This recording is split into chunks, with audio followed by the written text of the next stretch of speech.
Hi everyone, welcome back to our Java programming series. This is day 11 and today we are diving into one of the most important topic in Java, that is arrays.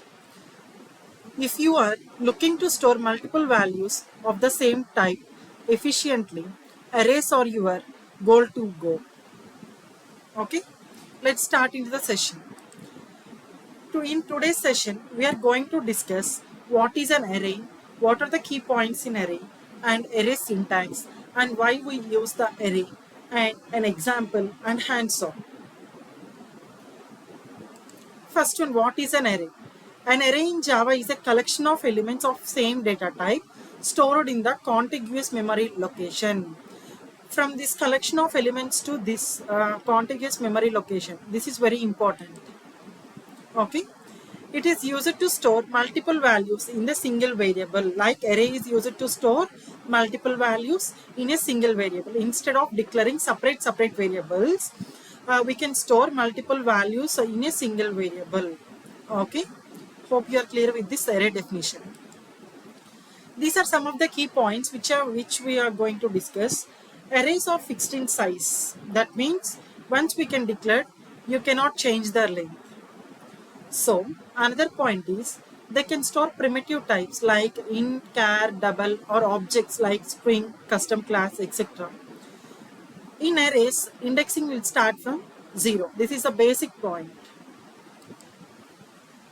Let's move into the syntax. First, in the syntax, we need to do the declaration like int numbers. After that, we need to create like numbers equals to new int of 5. Now here we are doing declaration plus creation. That means int numbers equals to new int of 5. That means 5 digits. Okay. Now we are doing declaration plus initialization. That means we are initializing the 5 values. Int means numbers. So 5 integers. 10, 20, 30, 40, 50.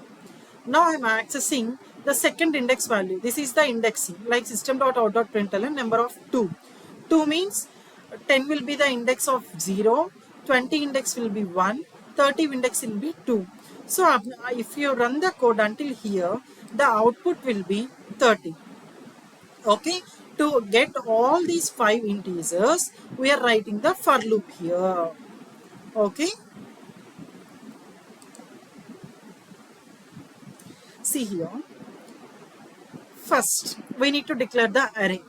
Int of numbers means, int means this is the data type of an array. This square braces means tells thus Java is an array, like it is stored in the form of square braces. Next, numbers means name of the array. Next, we need to allocate the memory, like we need to create the array. So int 5 digit array we need to have. We need to assign the values to this particular array. So these are the array numbers we are assigning. Like number of 0 means 10, 1 means these are the index values. 0, 1, 2, 3, 4 are the indexing values. For example, number of 0 means this is the first position. Output will be 10. If the number of 4 means the output will be 50. Okay, hope you are clear with this. And in the last step, see, as I discussed previously only here, until here if you run the code means the output will be 30. Okay, by adding the loop you will get all the values. Okay, let's see the example now.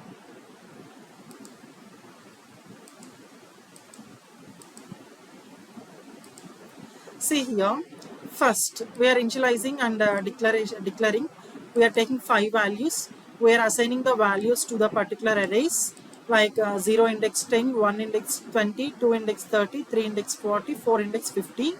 Now I want to print the number of index is 2. Second index value should be printed. That means 30 will be the output.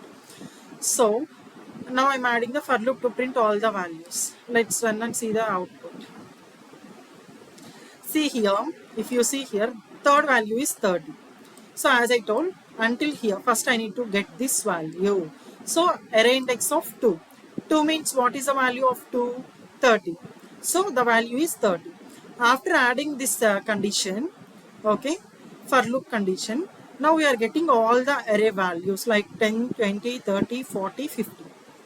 Okay, here the element at index 0. That means element at index I means starting index 0, 1, 2, like that it will be index, yeah, increasing. Okay.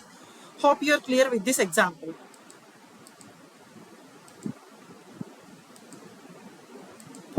Now, hands-on example. Declare an integer array named age is of size 4. This is the first question. And moving on to the second question. Create a string array called names and initialize it with 3 names in one line. Next, third question. Assign the value 50 to the second element of the integer array scores. Okay. That's it for today's session. Please comment your answers in the comment section. Hope you are clear with this today's session. Don't forget to like, subscribe and hit the bell icon so you never miss a lesson. Happy coding. See you in the next session. Thank you all. Bye.